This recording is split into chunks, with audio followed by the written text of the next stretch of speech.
Hello friends, welcome back to my channel words and voice. हमने last video में tense पढ़े थे। अगर वीडियो नहीं देखी है तो अभी देख लीजिए। तो टेंस के बारे में हमने पढ़ा था कि टेंस 3 प्रकार के होते हैं, प्रेजेंट, पास्ट एंड फ्यूचर। और इन तीनों को 4-4 पार्ट में बांटा गया है। टोटल हो गए 12 टेंसेस। और आज हम इन्हीं 12 टेंसेस को समझेंगे।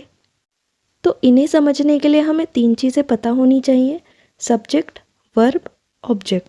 तो सब्जेक्ट होता है जो काम कर रहा है, जिसके बारे में बात हो रही है, जैसे मैं, तुम, वो या कोई और व्यक्ति का नाम।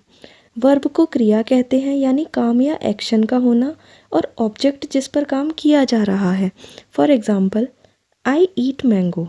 यहाँ आई सब्जेक्ट है, ईट वर्ब है और मैंगो ऑब्जेक्ट है। तो अब हम सभी 12 पार्ट्स को विद एग्जाम्पल समझेंगे। तो सबसे पहले हम प्रेजेंट इंडेफिनिट समझते हैं। इसमें 3 तरह के सेंटेंस होते हैं, एफर्मेटिव सकारात्मक, नेगेटिव नकारात्मक, इंटेरोगेटिव प्रश्नवाचक। इसका हमारा रूल क्या होगा, subject plus verb plus S plus object. Negative का होगा subject plus do does plus not plus object. और इंटेरोगेटिव में डू और डज पहले आएंगे plus subject plus object. For example, I play football. I subject होगा, प्ले वर्ब होगा, football object होगा। अब अगर इसको हम नेगेटिव में बनाएंगे तो इसका होगा I do not play football. अब इंटेरोगेटिव की बात करते हैं, डू आई प्ले फुटबॉल। तो ये डू और डज क्यों आया, तो इसमें नेगेटिव और इंटेरोगेटिव में हम डू और डज लगाते हैं। अब डू लगता है प्लूरल के साथ और डज लगता है सिंगुलर के साथ। और अब आपके दिमाग में आ रहा होगा कि ये इंटेरोगेटिव में डू पहले क्यों आया। तो जब भी हम सेंटेंस क्या से स्टार्ट करते हैं या प्रश्नवाचक सेंटेंस होता है, तब डू और डज सब्जेक्ट से पहले लिखते हैं। जैसे आई एक प्लूरल है तो उसके साथ डू का यूज़ होगा। For example, she does not play football. यहाँ शी सिंगुलर है तो डज़ यूज़ होगा।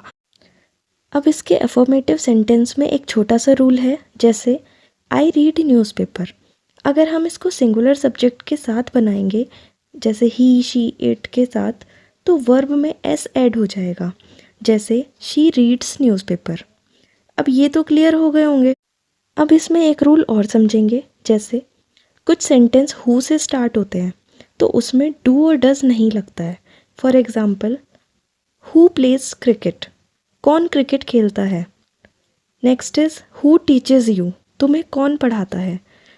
तो ये हो गया हमारा प्रेजेंट इंडेफिनिट टेंस। अब आते हैं पास्ट इंडेफिनिट पर। इसमें काम पास्ट में हो चुका है। इसका रूल होगा एफर्मेटिव का सब्जेक्ट प्लस वर्ब की second form plus object. For example, I played cricket. मैंने क्रिकेट खेला। She went home. वह घर गई। तो प्लेड प्ले की सेकेंड फॉर्म है और वेंट गो की सेकेंड फॉर्म है। अब नेगेटिव में क्या होगा, subject plus did not plus verb की फर्स्ट फॉर्म। इसमें हम नॉट के साथ डिड का यूज़ करते हैं और वर्ब की फर्स्ट फॉर्म का यूज़ करते हैं। फॉर एग्जाम्पल, मैंने क्रिकेट नहीं खेला। I did not play cricket. वह घर नहीं गई। She did not go home. तो जहाँ पर हम डिड यूज़ करेंगे उसके साथ वर्ब की फर्स्ट फॉर्म यूज़ होगी। अब इंटेरोगेटिव में डिड पहले आ जाएगा सब्जेक्ट से। फॉर एग्जाम्पल, क्या तुमने क्रिकेट खेला। Did you play cricket. ये हो गया हमारा इंटेरोगेटिव। अब एक रूल इसमें ये है कि हु के साथ डिड का प्रयोग नहीं होता है, जैसा कि हम लास्ट वाले में भी पढ़ा था हमने।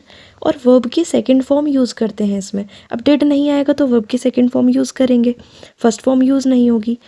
फॉर एग्जाम्पल, यह पत्र किसने लिखा। Who wrote this letter. तो ये हो गया हमारा पास्ट इंडेफिनिट कंप्लीट। अब हम आते हैं फ्यूचर इंडेफिनिट टेंस पर।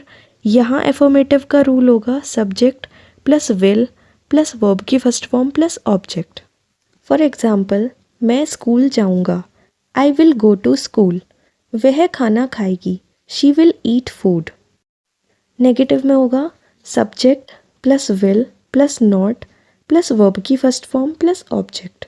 फॉर एग्जाम्पल, वह नहीं आएगी। She will not come.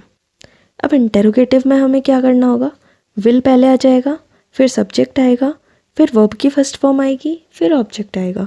For example, क्या वे क्रिकेट खेलेंगे? Will they play cricket?